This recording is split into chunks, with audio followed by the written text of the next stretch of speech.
To paraphrase Richard III, now is the winter of my discontent. Yeah, the UK winter is here. Whoopee-doo. Although in fairness, there is a bit of blue sky to be seen, but yeah, normally that means just grey and wet. I retired back early in the spring, and as I've said before on this channel, that's a perfect time to retire, in my opinion. If you've been following this channel, you'll know that for me, the spring and the summer, well, have just been brilliant since I've retired. It was everything I dream of, right? You know, that initial honeymoon phase. Suddenly there's no 9 to 5, no daily commute and all of that. It was just freedom. I did a bit of traveling, spent time in the garden, caught up with friends, going for long walks, pub gardens, enjoying the weather, cafe lifestyle, all of that. Like, retirement was exactly what it says on the tin, like a long holiday. I seem to be surrounded by combat helicopters all of a sudden. Anyway, what you imagine retirement to be like, you know? No looking longingly out of the window on a hot summer's day when you're sitting in a stuffy, boring, pointless meeting at work. Anyway, that was then. November and winter, well, it's well and truly here. You can see the bare trees, no leaves, cold, grey. And let me tell you, this is very different. The shorter days, the dark, the cold, the wet. This is my first winter as an early retiree. And yeah, it's a whole new ball game, especially as someone who is not a fan of winter in the UK, especially in the UK in the last few years, when it seems to have just been a constant grey out. In the UK last winter, and already starting in this winter as well, we're in what's called a sort of an anticyclonic gloom. Basically, it's just wet and grey. As I said, today, it started off trying to snow, but there's some blue sky about. So yeah, I love it. The sun peeks its head out. I'm straight out the door, any chance I can get. But it is few and far between in these winters that we've had the last couple of winters. It's just grey and wet. And so all those external things I was doing, you know, the sitting in a pub garden, outside a cafe, they've all just sort of, you know, contracted. And for the first time, you're sort of left alone to sort of confront the silence, the big unstructured void left by a 40-year-old career, that feeling, that little bit of anxiety. It's not just about the weather, is it? It's the winter reality check on a retirement, especially when it's a first winter. The holiday is over and the real work, yeah, of building a new life has just begun. And that's what I want to talk about today. And also hopefully provide a practical guide of how to navigate the dark days of winter, especially when it's your first winter of early retirement. I've been doing a lot of reading on this because I wanted to kind of understand it better and try to understand and get to the bottom of what I was feeling. And it turns out there's this sort of classic textbook challenge, especially for early retirees. I've talked about the issue of the identity gap, where for decades my career wasn't just my income, it was a sort of a sense of my title and who I was and all of that, and it was my social structure as well. Whether I liked it or not, that was the case. It was a huge part of my sort of value, what I offered as a person. And even if it was cold and miserable trekking to the office, at least work was a distraction from it all, you know? You weren't left alone to sort of stew in your own dank depression. Your job, your career wasn't just a major part of your identity. It could serve as a sort of useful distraction from a lot of other things in life. But suddenly you're in this sort of no man's land. And this is the other huge thing I'm feeling. I'm calling it kind of the social desync. This isn't like the traditional retirement where maybe you and your partner sort of stop work together or all your friends are in the same boat. I'm an early retiree, so my peer group, as it were, is still very much still at work. I'm free on a Tuesday morning, but yeah, all my mates are in meetings. The social life that was built around the working week is no longer relevant to me. It's just gone. The traditional retirement groups like, you know, the weekday bowls club and all of that, the Derby and Joan club it used to be when in my mum and dad's era, you know, honestly, I don't think I'm quite the fit for that yet. And if it's raining or cold and miserable outside, I just don't want to pop out and go for a walk or browse the shops, etc. So I'm left alone in my house to sort of stew on things. So it kind of leads to this weird, anachronistic kind of loneliness. And that, combined with the dark days, initially it's a real tough mix. And then when you add into all of this mix the reality that many people suffer from mild winter blues, it's a thing, SAD, S-A-D, low mood, lethargy, loneliness. For some retirees, spending more time indoors, this can just progress to that seasonal affective disorder, SAD, a clinical type of depression recurring seasonally, primarily in autumn and winter. The NHS links SAD to reduced daylight, which basically disrupts the body's circadian rhythm and production of mood-regulating hormones like melatonin and serotonin. Key symptoms are persistent low mood, sadness, despair, worthlessness. Then you have the anhedonia, which is a loss of interest. That hedonistic sense of interest in enjoyable things is gone. Lethargy and sleep issues, sluggishness, daytime sleepiness, sleeping longer than usual. Then you have appetite and weight changes, carbohydrate cravings, or sweets and chocolates in my case, weight gain. And then there are psychological changes, irritability, just had a run-in with the post office again, anxiety, poor concentration, and just becoming less sociable. You can see this is all a kind of depressing, heady mix when winter comes. So you've got the identity gap, the social desync, and this looming fear of, boredom because you can't leave the house. The fear that this 30-year retirement is just going to be one long, boring 16-day type holiday where the hobbies and chores are all exhausted and now there's nothing to do. That can feel real. But this is the Level 50 Lifestyle channel. Please like and subscribe if you're liking this content. We don't just endure. This isn't a problem to be survived. It's a project, a project to be built.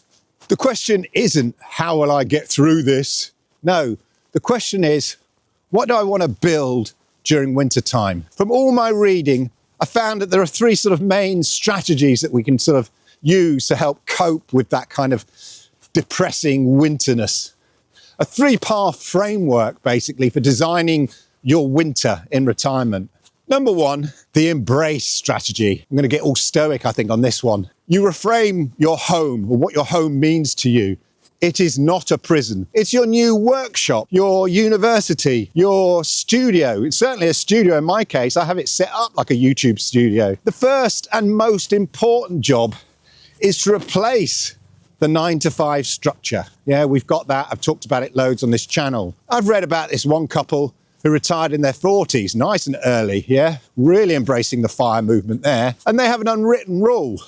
On weekdays, the TV stays off until after 5 p.m. Just that one simple rule. And I kind of love that, It stops you from sort of losing days and drifting off. There's no harm in vegging out and sitting and watching TV. But if you're not careful, especially when, you're trapped in your house, you can slowly sort of slip into that. I try to find structure in my life, but that initial structure I had has changed now. Things have changed, the weather's changed, and I realise it evolves with the seasons. And as retirement develops, what worked for summer and the spring may not work for winter. So the question is, how can I find structure, that kind of loose scaffolding that I've talked about previously on this channel, that suits wintertime? Maybe my exercise routines can be a bit longer now. I don't have to rush through them. I never did rush them, but maybe I could just add a bit because I'm not getting out as much. More cardio, as I said, since I'm not going for long walks as much because it's often raining, as I said, not like today. Once you've got the structure, you can fill it with flow. Your new work, whatever it is, your new little project. You could be a scholar. I mean, the Open University has thousands of free online courses, on open learners, stuff like that. I did my law degree via Open University. Yeah, there's loads of things to kind of, look into. You can finally study everything you ever wanted to know about Roman history or quantum physics or anything, just for the hell of it, Or you could be the craftsman, the master that sourdough. I know my sister who's retired early, she went on some sort of sourdough course in France, whatever. Or you could, finally write that family history, that family tree, Or build that thing in the garage that's been sitting there for ages. I'm still working on Project Garage. Update on that soon. And trips down the recycle centre are still an option even in winter. Or you could be the philanthropist. Easy for me to say. You don't even have to leave the house. Age UK needs telephone friendship volunteers. So if you're the chatty type and stuff like that, maybe you could sign up for something like that. The Silver Line runs a helpline as well. There's lots of different sort of charitable organisations that you can maybe offer your services to. So you can build a new purpose right from your sofa or your desk or wherever it is, a kitchen table. For me, I could spend more time writing and developing scripts for these videos, you know, something that I enjoy doing, researching, and I can start stacking them up so that when the sun does come out and we do get a bit of blue sky and the rain sort of does go away like today, I can get out there and start filming the videos. Next is the engage strategy. Path 2 is for when you know the main problem is that social desync. That's the active strategy to basically put together a new tribe. The key is finding your third place, you know. It's not your home, you know, that's your first place. And it's not your old job. That was the second place. It's the new place, you know, like Cheers, where everybody knows your name sort of thing. And in the UK, there's some incredible ready-made options for people. There's something called the University of the Third Age, U3A. This is a total social and intellectual ecosystem. It's a UK-wide movement run by retirees for retirees. I've not looked into it in much detail, but it does seem a bit interesting. They have interest groups on everything from art, photography, to logic puzzles, whatever you like. It's worth maybe checking out. Then there's Men in Sheds. This is a brilliant grassroots movement. I think it's based on the idea that a lot of men like to socialise shoulder to shoulder, you know, working on a project together, rather than say face to face. So, you know, you're not chatting face to face, you're kind of working on something. It's like a workshop, a meeting place, and it's all about that kind of comradeship and purpose. Then, of course, the Ramblers. Again, not my cup of tea, but I know some people like to get involved in that and go on walks with groups. There's something counterintuitive about it as well. You know, this idea of don't hide from winter, get dressed for it. Like I said, I don't have a problem with the cold per se. If the sun is out and the sky is blue, it brings a bit of cheer to me because I've got the clothes to wrap up warm. It's just the wet, cold, miserable days, of which there seems to be a lot. So yeah, you join a rambling association, you go out on these walks when the weather's good and have a good socialise and a good chat with like-minded people. This is a double win. It combats the winter blues by getting you in the daylight, which is so important, getting a bit of D3 in you. And it combats isolation by growing a new group. And it combats that fear of falling cycle by keeping you active and strong. The sun's so bright, I can't see the path. Oh, here we are. I'm not sure which of those suit me necessarily at this stage in my life, but there's some options to think about, especially when I get a bit older. Then, of course, path 3 is the escape strategy. Yep, the snowbird option. This is the one where you look at that chilly, grey winter weather and you just say, nope. You trade the damp UK for the sun in Spain, Portugal, or the Canaries. I know, it's a cliche. Or even further afield. There's a reason I popped to Japan in the spring and even in the autumn, because the weather's still good. Certainly see my videos about spending 3 months in Japan. I was there in January this year and it felt like spring. It was beautiful. Sure, a bit of a mild chill in the air, but blue skies everywhere. I love that aspect of winter, as I said. I don't mind the cold. When you see the sun and a bit of blue sky, it's just the blooming grey. Look behind me. Can you see there? The blooming grey that we have in this country. Whew.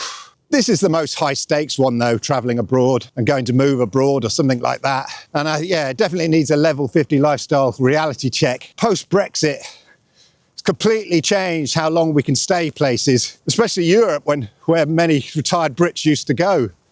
You're now subject to the Schengen 90/180 day rule. You can only spend 90 days, about 3 months, in the entire EU Schengen area within any 180-day period.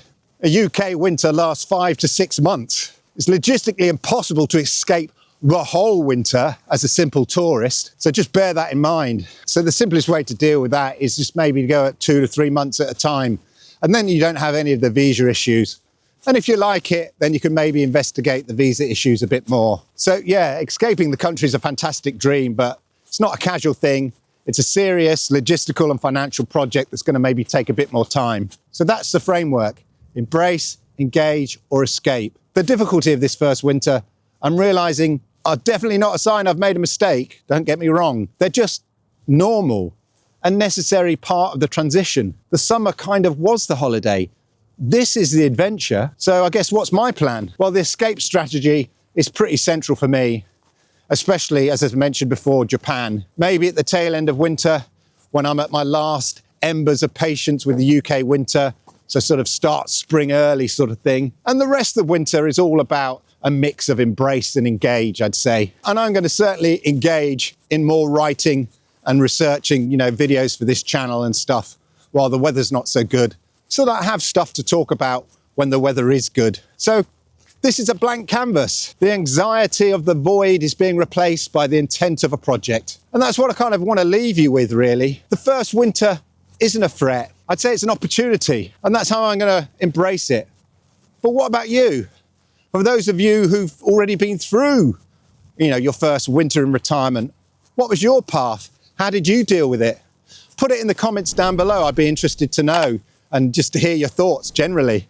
And if you like this video, then please hit the likes, because I like it, YouTube likes it, and it helps people like you find content just like this.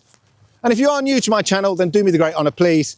Can you hit that subscribe button, toggle that notification bell, and that way you'll know when I go live with videos just like this. Talking of videos just like this, why don't you check out the videos here? These ones here.